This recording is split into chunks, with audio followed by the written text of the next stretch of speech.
이번 주 말씀을 묵상하다가 특별히 예수님에 관한 성자 예수님에 관한 말씀을 묵상하다가 이런 생각을 해보게 되었습니다. 우리가 성경을 통해서 삼위일체 하나님을 배우게 되잖아요. 알게 되잖아요. 물론 삼위일체라는 말은 성경에 없습니다. 우리 교리반 하시는 분들 잘 배우잖아요. 그죠?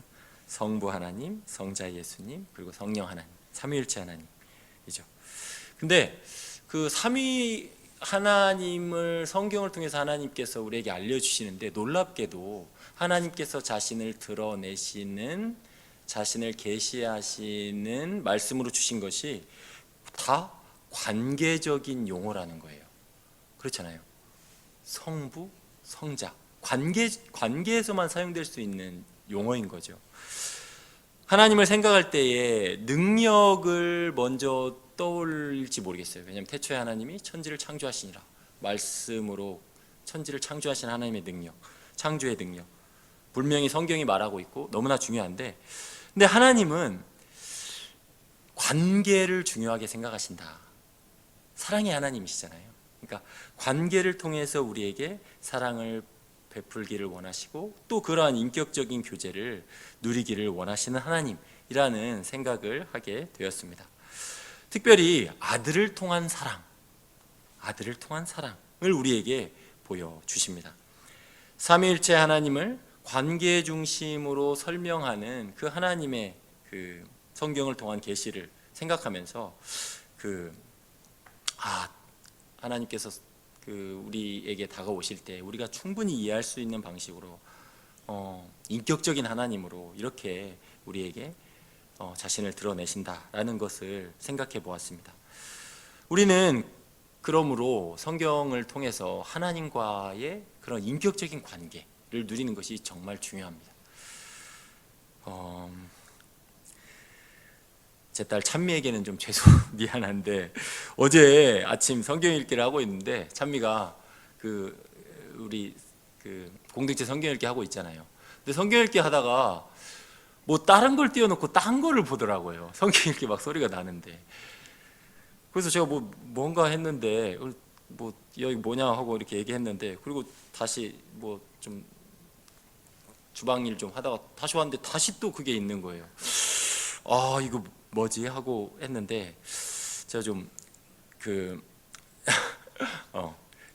이렇게 큰 소리는 안 하고 하여튼 이렇게 잘 얘기했습니다. 근데 그거를 보면서 제가 아침에 이제 참여 학교 가는데 어떤 기도를 했냐면, 하나님과의 말씀 가운데 인격적인 교제를 좀 누렸으면 좋겠다라는 이야기를 했어요. 그러니까 결국 우리가 말씀을 보지만, 어제 말씀에서도 봤지만, 우리가 성경을 통해서 정보 전달 받으려고 하는 거 아니잖아요. 더 필요한 정보가 더 필요해서 보는 거 아니잖아요. 결국 말씀을 통해서 하나님을 경험하기를 원하는 거고, 하나님과의 인격적인 풍성한 교제를 누리기를 원하는 거잖아요. 그게 없으면 다 헛것인 거죠. 그렇잖아요. 거기까지 가지 않으면 헛것인 거죠. 그런 점에서 오늘 이제 시편 말씀을 통해서 그러한 하나님과의 인격적 교제를 누리기를 원합니다. 시편은 150편으로 되어 있습니다. 시편 150편. 한 절 읽었지만 전체를 좀 봤으면 좋겠습니다. 150편으로 되어 있는데 1편과 2편은 시편 150편의 서론에 해당합니다. 서론에 해당합니다. 1편은 율법에 대한 이야기가 나오죠. 율법. 여호와의 율법을 주야로 묵상하는 자가 복이 있다, 그렇게 말하잖아요. 율법에 대한 이야기가 나오고, 우리가 읽었던 이 2편은 메시아, 하나님의 아들에 대한 이야기가 나옵니다. 놀랍게도 우리는 율법을 생각하면 마음이 무겁잖아요. 그렇죠? 율법을 다 지켜야, 율법에 적혀진 대로 이 모든 일을 행하지 않는 자는 저주를 받을지어다. 이게 하나님의 율법이잖아요. 하나님의 모든 명령을, 하나님의 모든 율법을 다 항상 지키지 않는 모든 자들은 하나님의 저주를 받을지어다. 이 갈라디아서 우리 이제 묵상 그 말씀의 내용이잖아요. 근데 시편 1편은 복 있는 사람은 악인들의 꾀를 따르지 아니하며 그의 율법을 주야로 묵상하는도다.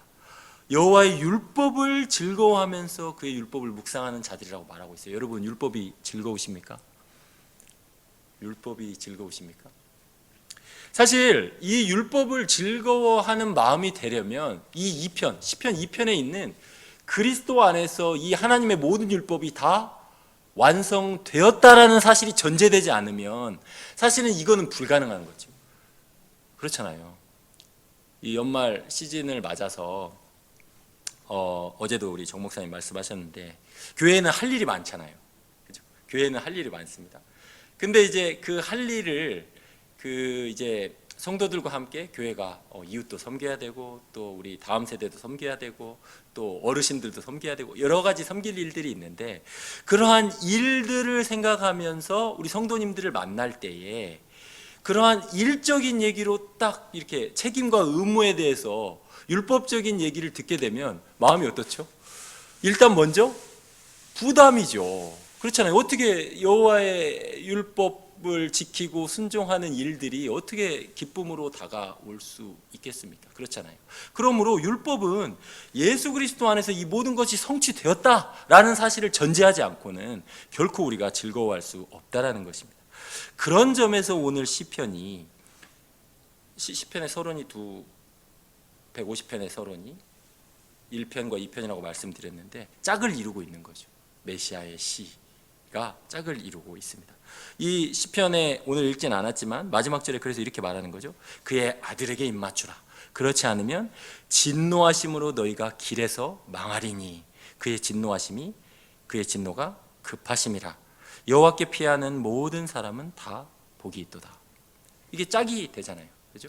그러니까 아까 여호와의 율법을 즐거워하는 마음과 결국 여호와의 율법을 즐거워하는 것은 여호와의 율법을 우리 대신에 완전히 성취하신 예수 그리스도를 전제하지 않고는 우리는 여호와의 율법을 즐거워할 수 없죠. 여러분 여기서 법 공부하기 좋아하는 사람 없잖아요. 대한민국 시민이니까 내가 대한민국 헌법 정신대로 이렇게 살아야겠다. 자유와 민주와 평화를 위해서 이렇게 살아야겠다 하고 헌법책 이렇게 막 연구하고 하시는 분 없잖아요. 개인적으로. 그렇잖아요.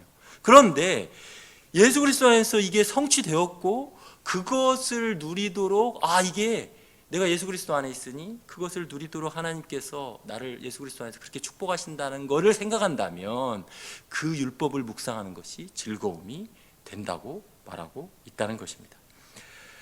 오늘 이 시편 2편에서 다윗으로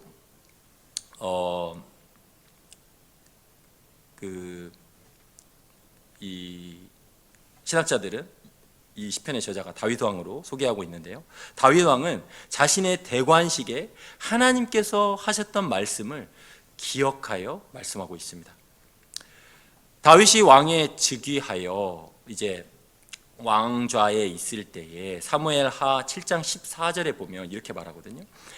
하나님께서 나는 그에게 아버지가 되고 그는 내게 아들이 되리니 다윗과의 영원한 언약을 하나님께서 세우십니다.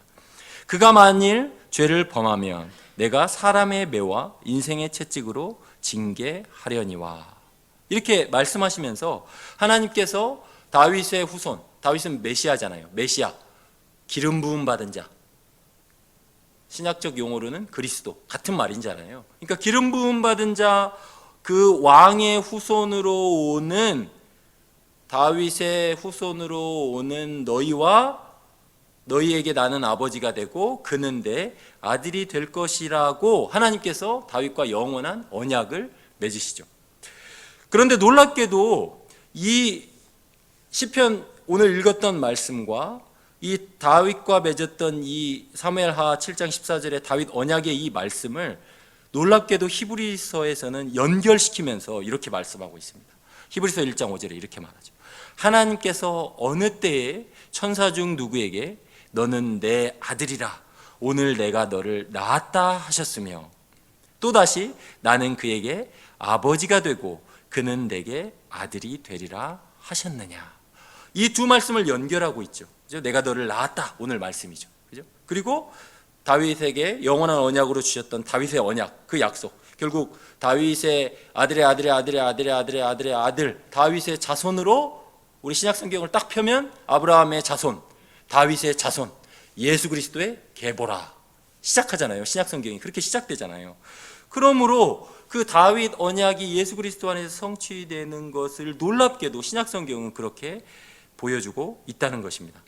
결국 이 말씀은 예수 그리스도가 기름 부음 받은 자, 그리스도, 메시아, 다윗의 후손으로 오셔서 자신의 왕국을 왕으로 다스릴 것을 보여주고 있다는 것입니다.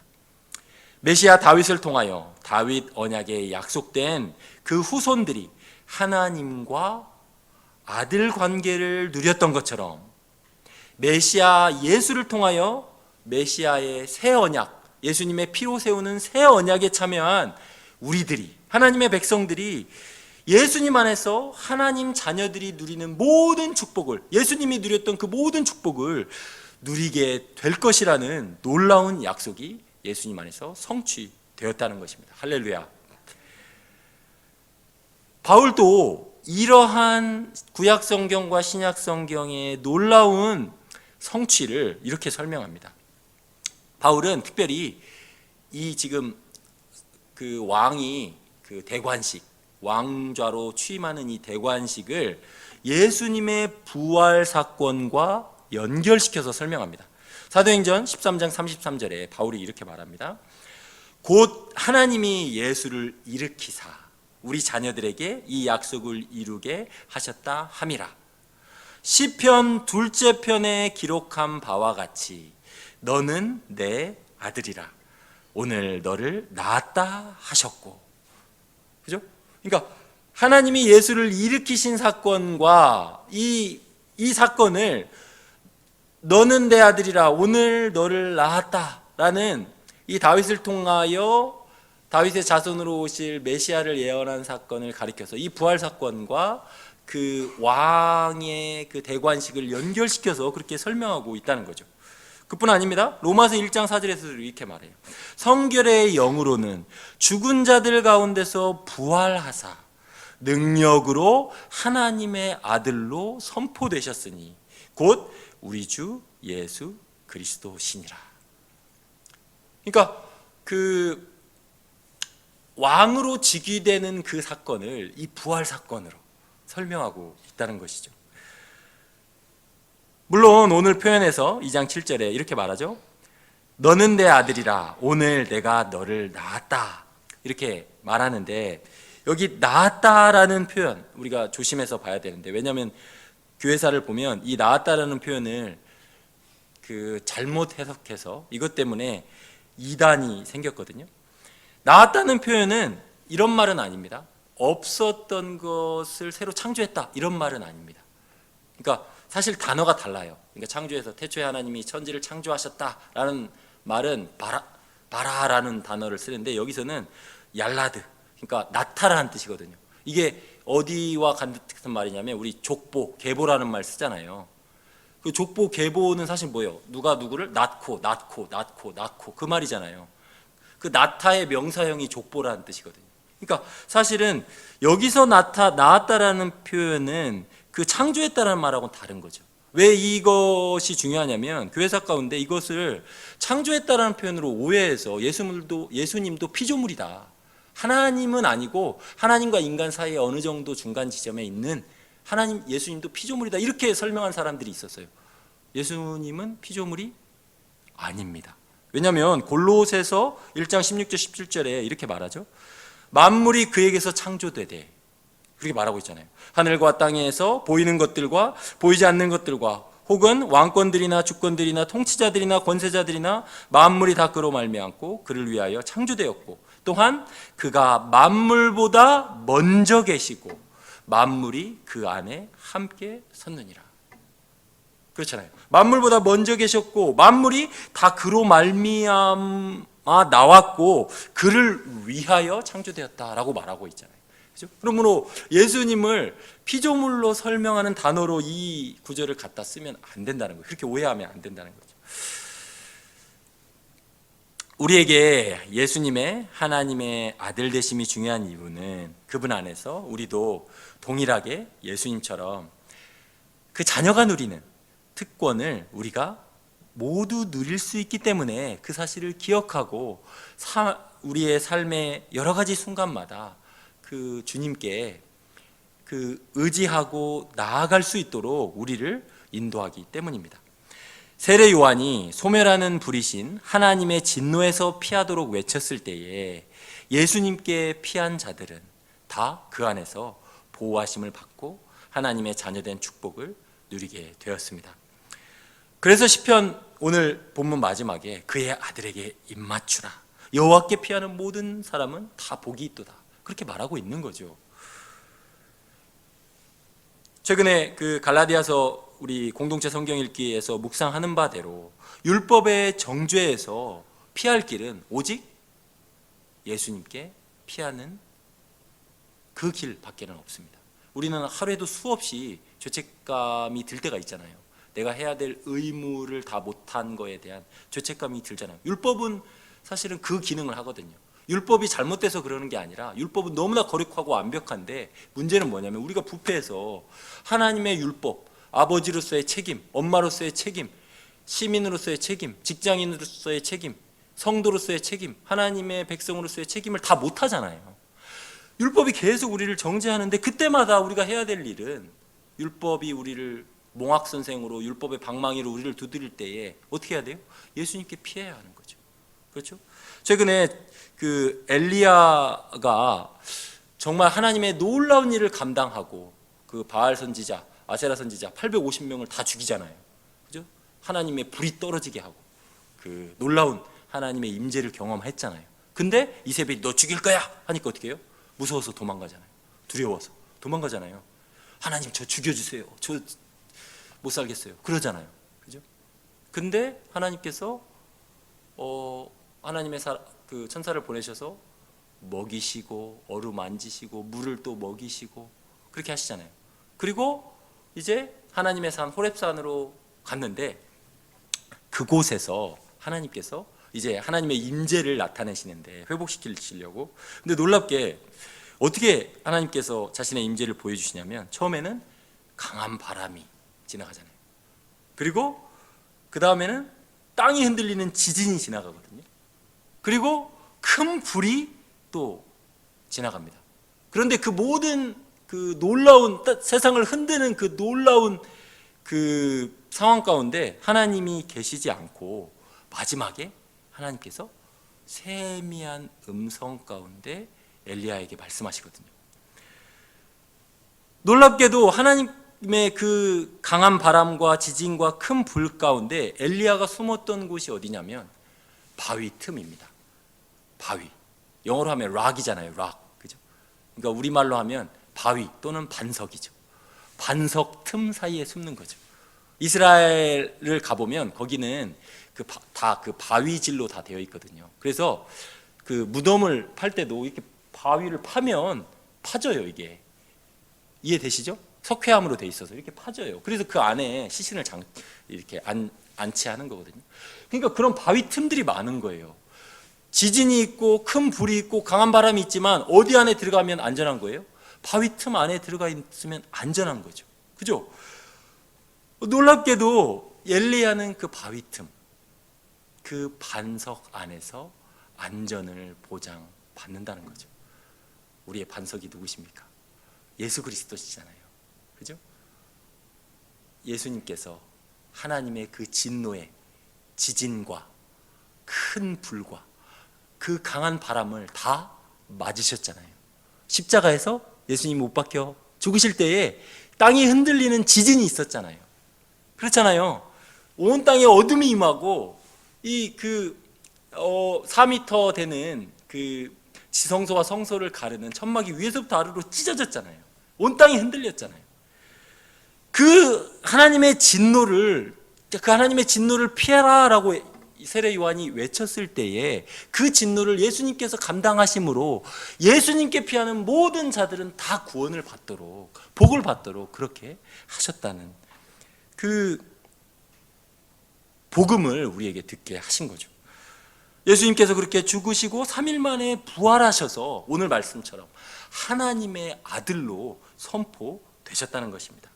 그러므로 우리는 바로 그 예수님 안에서 더 이상 하나님의 진노나 율법의 정죄의 두려움 없이 오늘도 하나님의 자녀로 당당하게 살아갈 수 있게 된 것입니다. 할렐루야.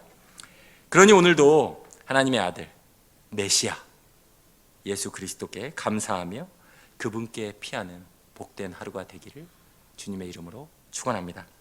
말씀을 통해 주님께서 우리를 자녀로 돌보시고 보호하시는 하나님의 뜨거운 사랑을 경험하는 복된 하루가 되기를 주님의 이름으로 축원합니다.